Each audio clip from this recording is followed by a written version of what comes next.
Yosemite Sam. Yes, that was old commercial. I never realized that was like they were trying so much to do so many good fake swears, but Yeah, that's a lot of work actually. well, And typing symbols instead of swear words is a lot more work than you think it is. I think evidently I sold you a bill. Yeah, exactly. My password is pretty much an old timey swear word. Ooh, I feel like I'll we write sold that you a down. bill of goods because What? well, look, you've seen one comedian, but we had a mask maker we were going to bring on this show, a real live COVID-19 mask maker, and now we're not. Technologist. But don't talk Well, about him because he's not here and he's late. forget him. He's dead to me. And Erica was not just on time, but early. Early. Erica Nicole Clark. The best Erica Nicole Clark I know. We're going to talk comedy. We're going to talk The Moth because I'm ridiculously envious that she won the Moth Grand We're going Slam. to talk teaching. Teaching. She's also a teacher. Which are our heroes. Yes. And now Did that cover it? To share her. Yeah.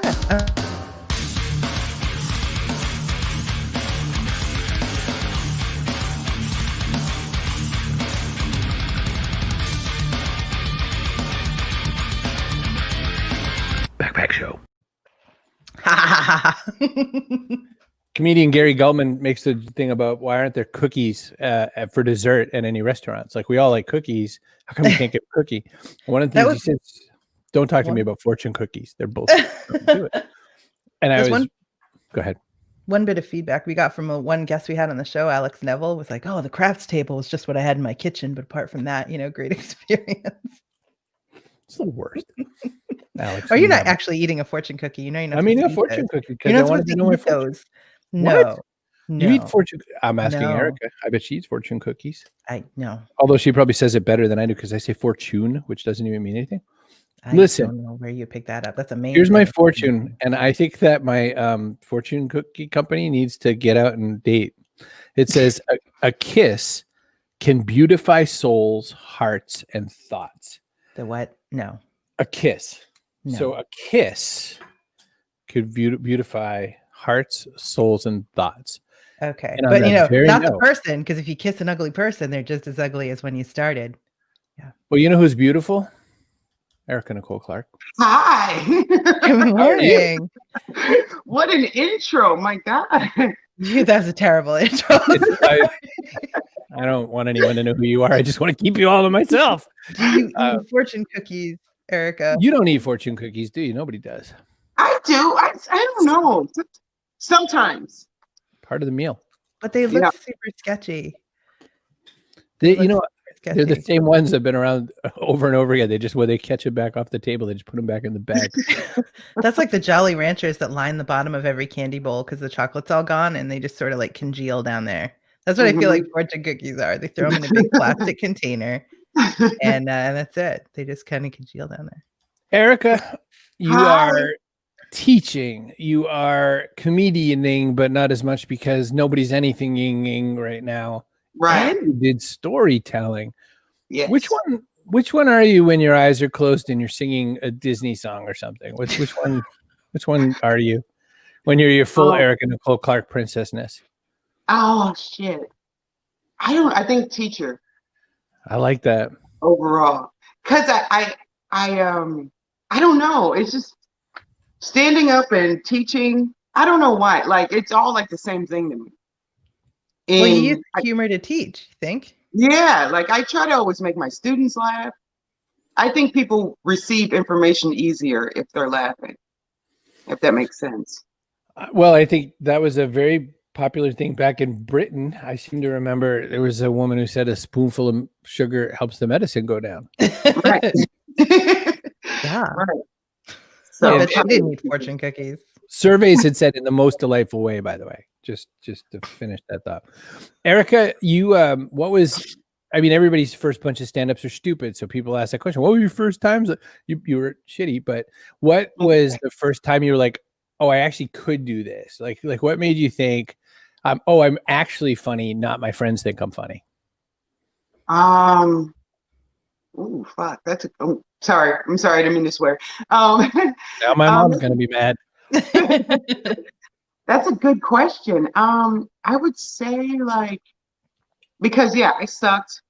I had 2 or 3 jokes that'd be okay. But if I had to go longer, I would suck. It was probably when I had like a full 10 minutes. So I'm gonna say like it was probably like my first year. I felt like a comic after like my first year when I could, when some comedy club gives you 10 minutes and I felt like I had more time than that. I stopped at 10. Like that's when I was just like, okay, I got this down. Like they laugh for 10 minutes. I still have more material. Then I started getting comfortable. Yeah. Nice. What was do you remember what your first kind of sure shot joke is? Like, the one that even if you just were wrecking everything else is just terrible, you're like, okay, I got one. What's your go-to? It's actually a true story. When I mistakenly text my dad, that was the only joke that I started with, and it's like a 3-minute joke, but that was like the only one. But I mistakenly text my dad maybe the summer before I started doing stand-up. I had a boyfriend named Dave, and I text Dave like the dirty thing that you can think of.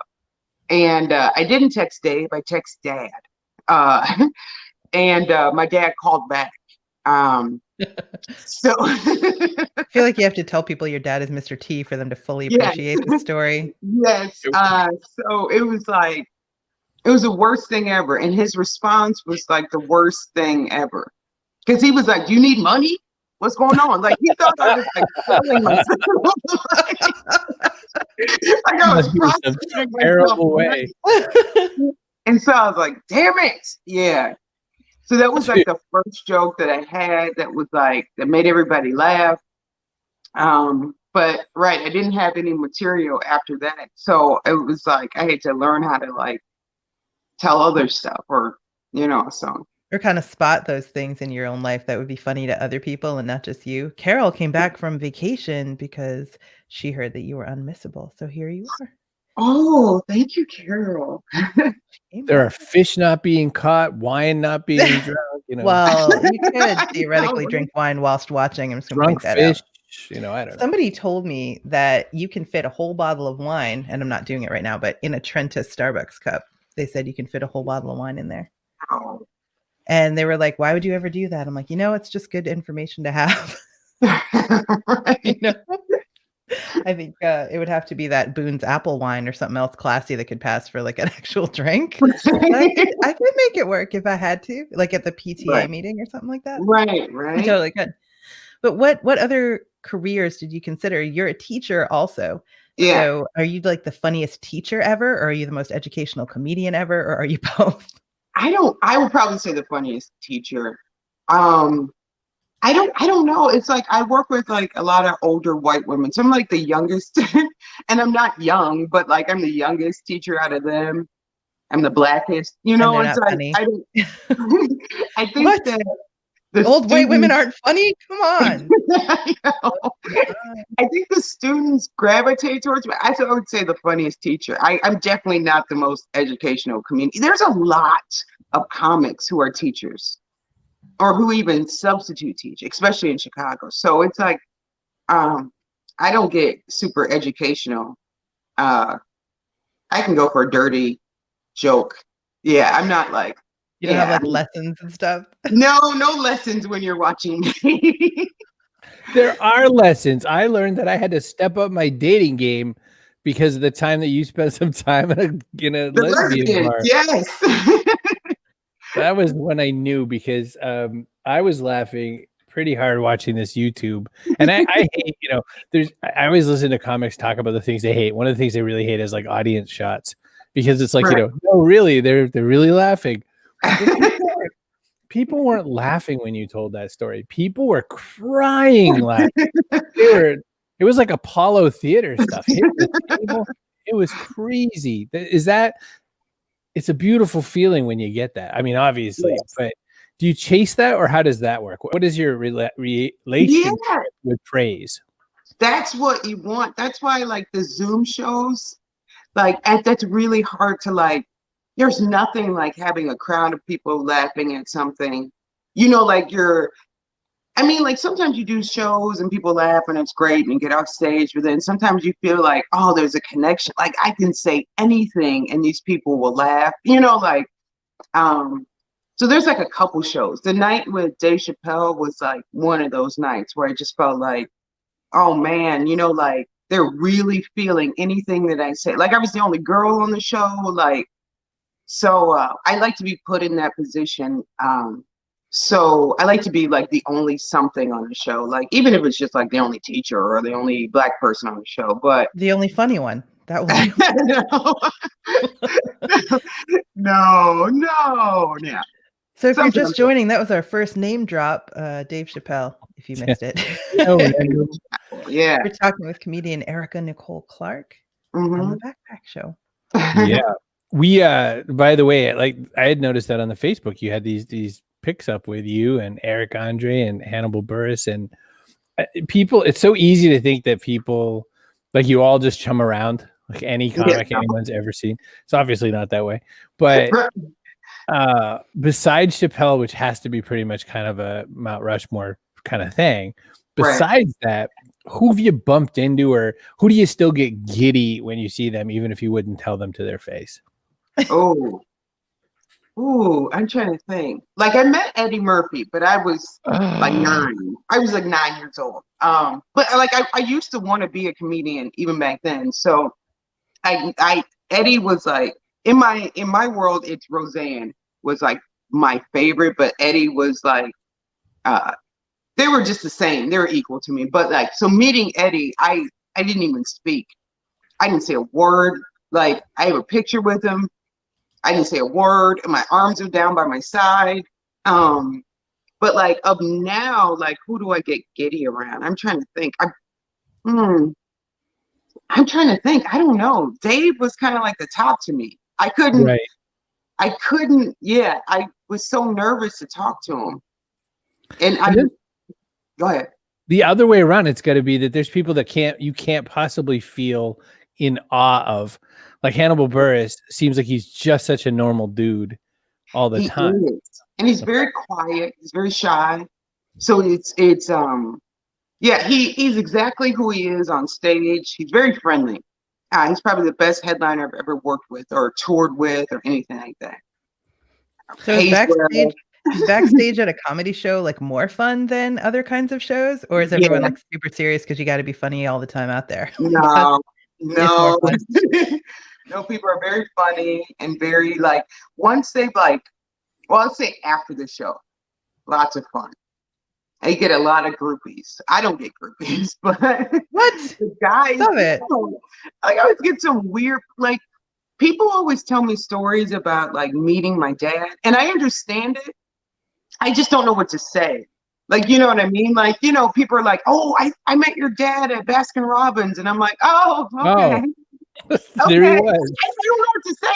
I'm like, I get it, because it's just like, oh yeah, he loves ice cream. Like, I just don't know what to say. People do like that sort of thing. Wait a minute, tell me exactly when.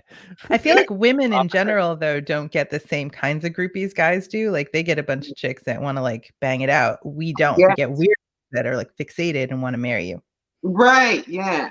We're talking about your dad. Either talk to my dad or like send me random pictures in my inbox. Like, oh my God. The short end of the groupie stick, if you ask me. I don't know about that. I want to ask that question now too, which is that gets giddy around you, Chris Brogan. God, I've been at some events together. He's had a chance. The other thing to talk about your dad. You're known for comedy, but the other thing you're known for is you won the Grand Slam for The Moth. The Moth, for people who don't know, is a true story said out loud on stage, no notes. You basically stand up there and do your thing. I can't memorize anything at all. I can recite almost every word in 99 Problems for no good reason. And that's entire Star Wars trilogy. Right. That's all I got. So how did you do it? Are you prone to it? And then of course that's not comedy per se. It's spoken word that can be funny. What was the work to put into that? Tell me some notes. Do you want me to be honest, or do you want please? Because if you're gonna pop my heart if you have to. We're gonna make you full screen. Be totally honest. So they give you the they give you the topic. Mine was conflict, and so or not mine, ours was conflict for the Grand Slam. I really had like 2 or 3 stories. I've never been like in a fight.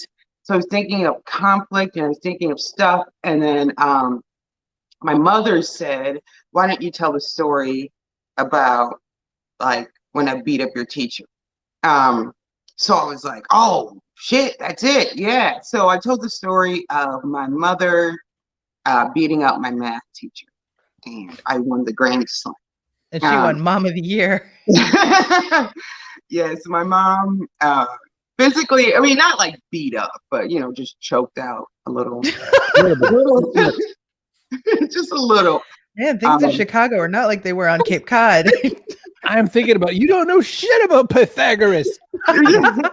Yeah, well, that's what I said. Do you want to hear like an abridged, like 60-second version of the story? Oh. Okay, so my mom is like, you know, she finished high school, but she had my sister really young, and then she had me, so she didn't go to college. But all my mom's sisters and brothers have like masters and PhDs. So my mom made me and my sister go to like every math Olympic, mathnasium, you know what I mean? Just like after school, like me and my sister excelled at math and science. So, but we lived on the south side of Chicago. And then we moved to this neighborhood in Illinois, which is like one of the wealthiest neighborhoods in America. And they put me in an advanced math class, which is just, I was in 4th grade. So they put you like in 5th grade math or 6th grade math. But I was in the class for like 2 days. And then the teacher gave me a letter to give to my mom. And my mom was like, oh, okay, tomorrow I'm coming up to school. And my mom came up to school and choked the lady out. I never knew what the letter said. Choked the lady out in front of a whole 4th grade. And we had just moved to this town. I was the only Black person in the school. That sucks. That sucks for Black people that your mom had to choke out the teacher on the second day. Yeah. So then the teacher died like a week later, not from my mom, had a stroke on her own, and still didn't know what the letter said till I was like 16 years old. Found my mom. I found the letter. My mom had it laminated. She had it in her drawer, and I read the letter. And it said like probably like the most like low-key racist stuff. Like it was pretty much like, welcome to Lake Forest. Erica's a joy to have in class, but I know that she's cheating or she's guessing, because no African-American child from an inner city school could be at the same level as these students. And I think it's disrespectful that you teach your kids to cheat. And you know, like she wrote some really horrible stuff. So it was like, oh, well. She had it coming. I don't know about the stroke, the choking she had coming. The choking was, man, it was unreal. Because my mom was dressed to choke. Like, you know, how do you dress to choke, Erica? Like, you know, what does it look like? If you ever like even Google Lake Forest, it is this 99% white. It's a very like Republican. It's a beautiful area to grow up in and everything. And choke out people. My mom came with like black sunglasses on and a black leather coat and black gloves, and it was like murder season. Yeah. When I go shopping for my choking outfit, I just want to know what to buy. That's some Foxy Brown stuff. Carol says math girls rule, because that's what you take away from that story, Carol, for sure. John says, never failed math again. No. Bears are the best. You know, I had a real jerk math teacher too. My dad didn't even choke him out. He just went in and talked to him. See? You know what though? It didn't work. So maybe you should have. Maybe you should have. Mm-hmm. You know, that's the thing about stories and comedy, though, is that things that just it seems it is outrageous, but it's if you don't work it, like how long did it take you to turn that story into that story? You won a Grand Slam. You didn't win a moth. You didn't win some local moth. You took the crown. Yes, it took like, it was like because you have like 6 minutes for the moth, and that lady starts playing the cello, you know, when you get at 5 minutes. And so I really, like in my head, I was just like, the first time I told it, I don't think it was the best time, versus like, I was trying to like I was trying to get in all the information of like that she died like a week later, you know, and that I was trying to get in the information of why my mom took such offense to it, you know, and I honestly think because of if you have you ever seen a Grand Slam mall before, Not in Chris? person. Not in person. You Just never, listening to the a podcast. lot of the stories are like really heavy. Yeah. You know, and so I think, to be honest with you, I think I got away or maybe got that win because I was the only person who made the crowd laugh. Like, because the stories that other people told were fantastic. Like, I was like, I don't have a chance in hell. I'm just going to tell the story and get off the stage. But there were some really like, oh my God, I want to kill myself story. You know, like, Right. Like heavy duty, are yeah. true. Yeah, like I remember the guy before me, right before me, had told a story about his first day at work as a Chicago police officer, and it was the day Martin Luther King had got assassinated. And so it was this horrible story. And then I'm talking about the strangler, my mom, you know, coming to class and beating up a 60-year-old teacher. I think it was just like a comic relief. So Yes, I was gonna say like a release, like they're finally some pressure is kind of right, yeah. So I think that's why I did well. But yeah, so and then I see that. go ahead. No, I had nothing. I was just saying I could see that sort of like, you know, that feeling. But she laminated the letter. She laminated sorry. the letter. No. She went to Kinko's or Staples, whatever, and got a letter. It's not an easy thing to do. It like takes some effort. But you laminate it. Right. Like, I mean, think about what that means, though. It means you've got to, you know, you're thinking, I'm going to need this again. I'm going to need this again. I'm going to need to tell somebody this is what we face, or this is the thing. This is my segue attempt of so we had our like first racist on here today, like our first racist comment. It was really bizarre. We never get them. Plenty of people of color show up. They just don't like you, Eric. I don't know. So they their joke, their attempt at trying to be clever is, how can anybody laugh while, you know, we're still dealing with this BLM stuff, right? And you know, you're just out looting, you know, like dumb racist stuff that doesn't even make sense. Because that's what you were doing yesterday, was looting. I was thinking about. I mean, this morning, what time is it there? We don't know. Right, I just got in. I get my looting in right away because, you know, the day can get away from you. All the good stuff's gone if you go late. But I guess my question, you know, related to said racist and all that is just, people do ask that question, you know, is it okay? And Chappelle's like 846 was an incredible piece of material. Clearly not stand up. It was just what he had to finally say because he was just getting sick of answering the question, why haven't you said anything? Right. What's your 846?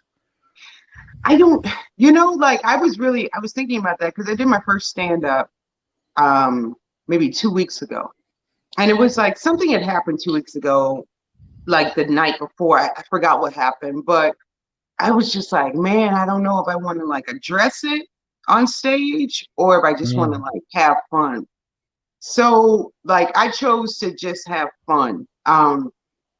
Just because two reasons. One, because somebody had addressed it maybe like 2 comics before me.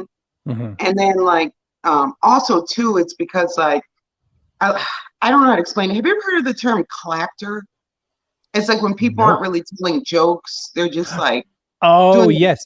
Talk to like the crowd is like, you know, like there's like a lot of comics who get up there and like, women need to be taken more seriously. You know, the crowd claps. Like, I don't want that. I want you to be laughing. I don't want like a bunch of applause breaks because I'm saying like the right thing, you know. So I just a lot of my jokes come from teaching, you know, and it's like it was always like an easy go-to because I could say this happened yesterday, even though it happened like 3 years ago, you know, with like another teacher. It was so like all those jokes were taken away from me. Yeah, like I can't be like, oh, so this teacher, we were in the teacher's lounge. Like someone's gonna be like, when, bitch, in March? Yeah. So I couldn't lie. So it was kind of like, I'm gonna talk about, you know, what's happening in my immediate life. I made some jokes about looting, you know, like but yeah, I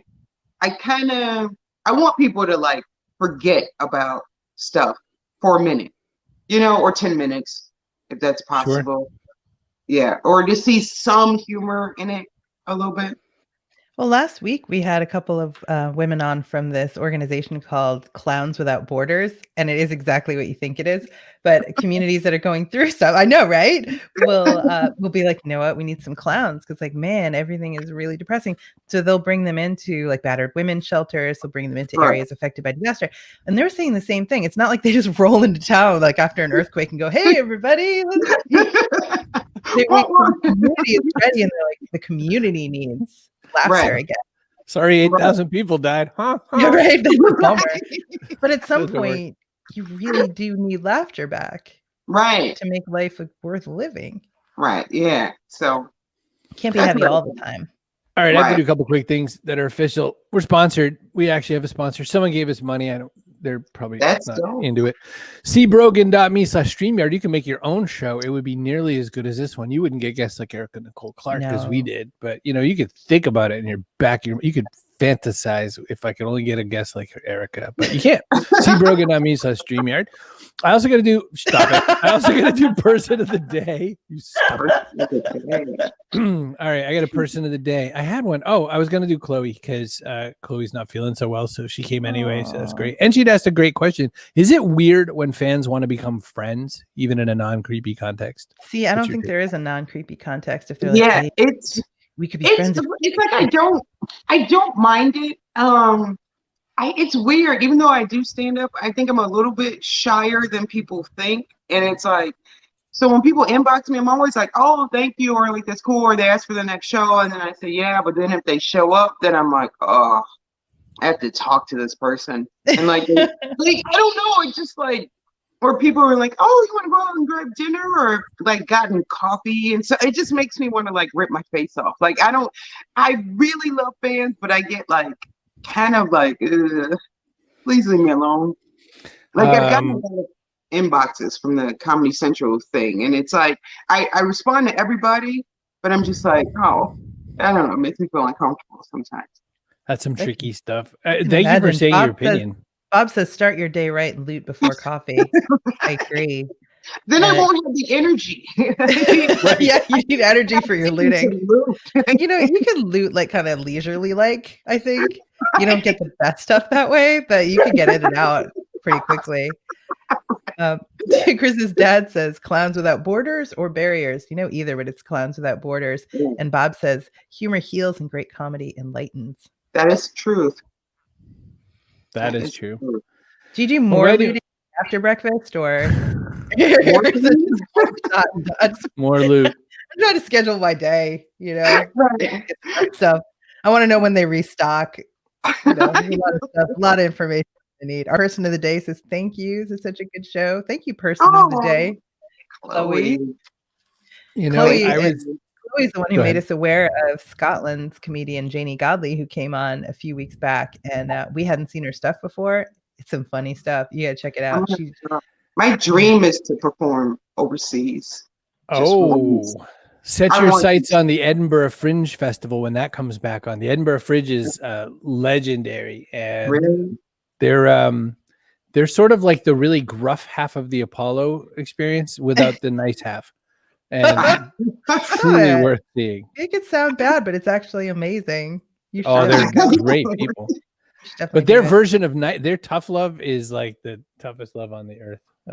People in Scotland, their tough love is I push you down the stairs and stab you a few more times because I love you so much, you bunny. But that's it. All right. That's what they're like. That's just it. So I was just trying to think of the fact that you call me your friend, but you only want my gifts, and I would never see you if I had no loot. Now I get what those lyrics were about all that time ago. So yeah, I stalked Mike Birbiglia like that for a while, Erica. So I know exactly. I know your pain. He finally scraped me off the bottom of his shoe in Rhode Island. He addressed me while we were in he was doing this show called Working It Out, which is just him trying his shitty jokes. He's road testing. And so of course I'm front row like a puppy. 6'2", nearly 300-pound puppy. You know, and he turns to me and asks me a question in the audience, and I was just like, okay, I'll stop stalking you now. That's weird. That's like when they get to know you at the Starbucks and you have to change your drink or go to a different Starbucks. Go to a different Starbucks. You're Yeah.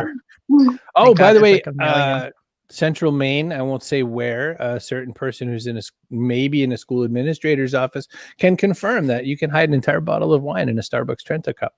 Oh, hey. You know, if you're going to the movies, you never would know what's in your Starbucks cup. No, but you know, you don't have to road test stuff, Erica, because you teach. So you can try out your material on your students. I feel like that's like a professional advantage. Yes. So. I usually do. Actually, you know what? I'll take that back. It's weird because I've worked in like 2 different school climates. I like to watch, and this sounds creepy, right? But I like to watch kids like interact with. I get a lot of jokes from kids, like, or just, and I'll just exaggerate them, or I'll make them into like real life, you know, or like relationship stuff. But like, you'll be amazed at listening to like 2 5th graders talk about like their relationship problems, and you're like, what are you serious? Like, you guys don't even have a phone. Like, what do you know what I mean? Like, if you listen to them, like when they think no one's paying attention, like I've gotten a lot of material from them. 4th grade girls, 5th grade girls are like the most feminist, like the shit that they say or think about boys and men, like they're amazing. I don't know what the hell happens when we get older, but oh man, I got a message from one of the kids for the mom of one of the kids that my son goes to school with, and she said, I'm trying to find it because damn, it was so funny. No, I can't. It was something like, so your son taught my daughter how to make a pentagram today. I'm like, what? And she wasn't mad about it or anything. She was like reporting back, and she's telling me, okay, there we go. A pentagram. And I said, well, I mean, we're not Satanists, so like, don't worry about it. I'm pretty sure it doesn't mean whatever you think it means. She goes, and at some point he joked that the little sister, she wasn't wearing pants on. He's like, yeah, you got some pants on.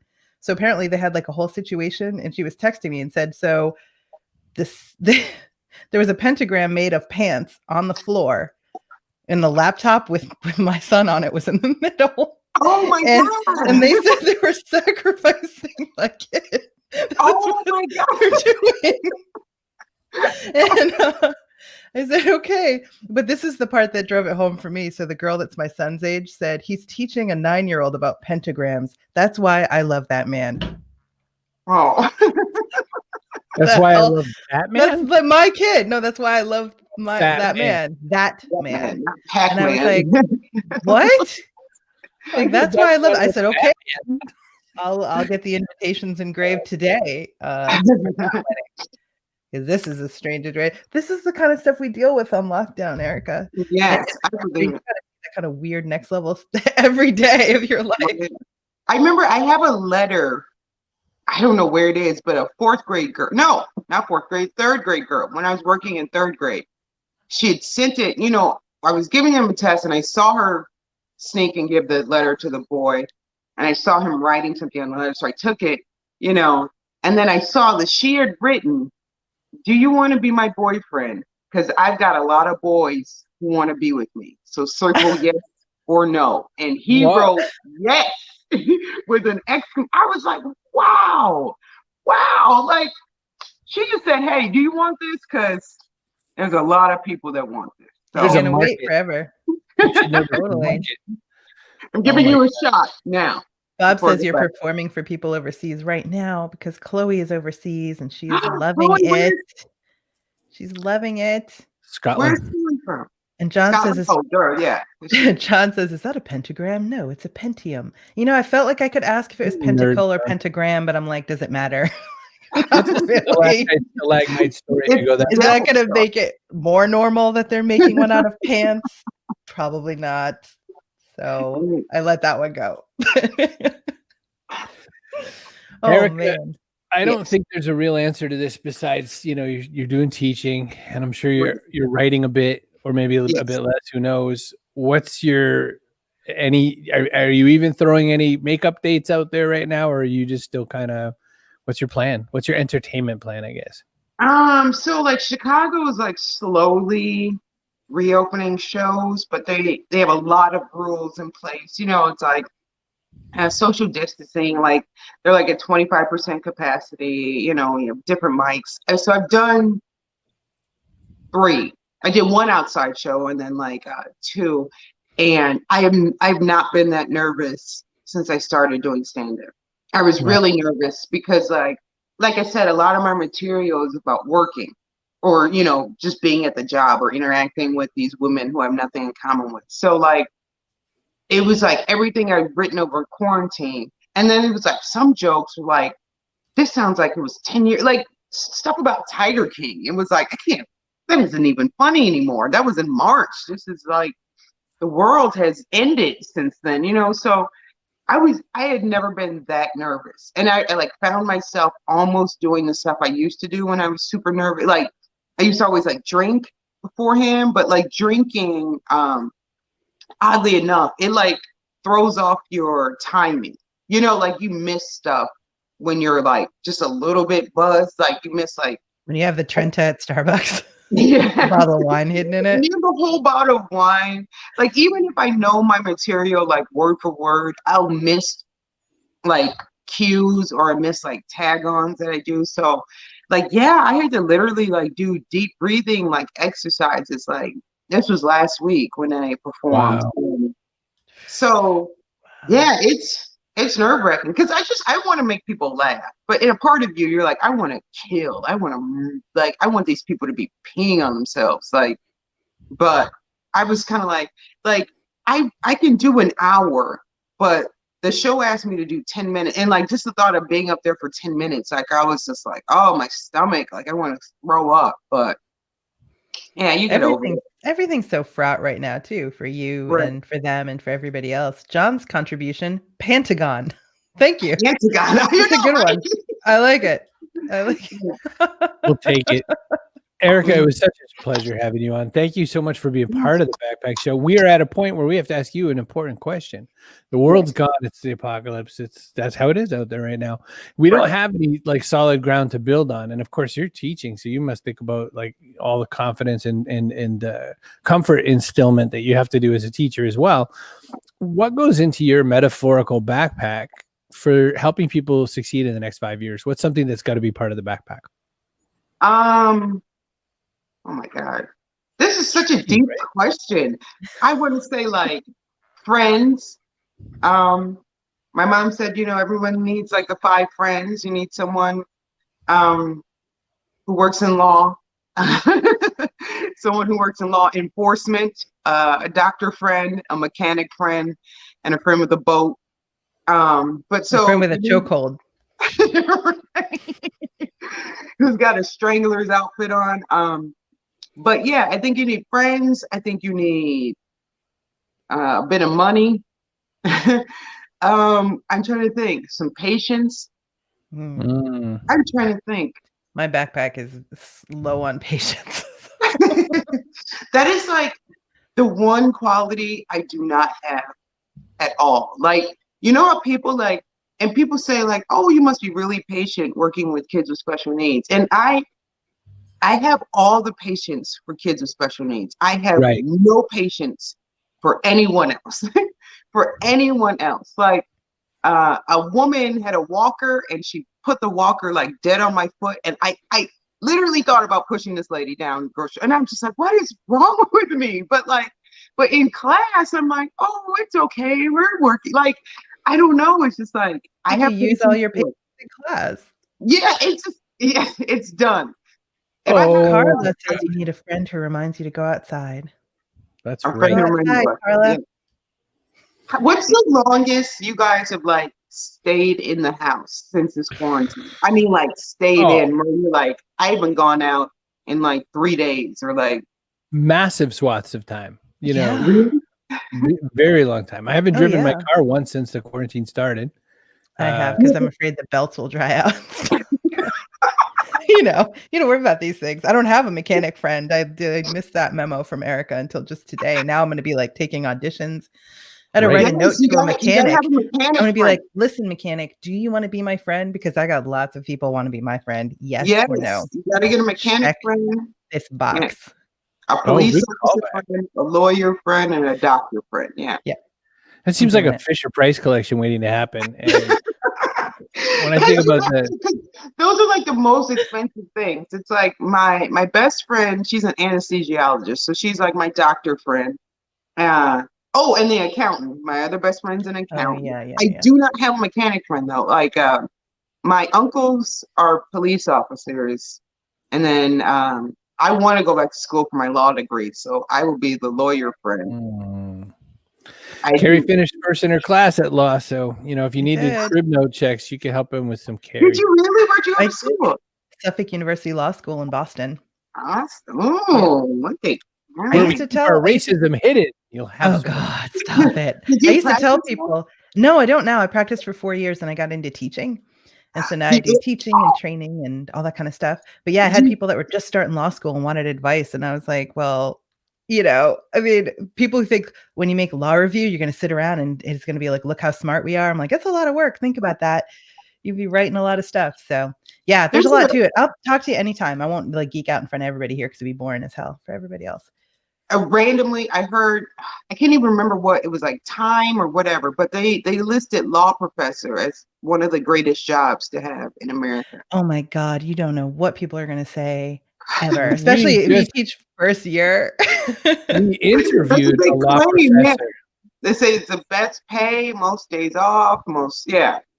It's considered one of the best jobs. Oh A man, couple though, weeks but back, we people interviewed have a stressed legendary out. law professor, Lawrence Lessig, Yes, we and did. super swell time. He's Check that he's out an I will. LESSIG on the tweeters. at Lessig. Yep. So listen, because I have to show you this sign really quick because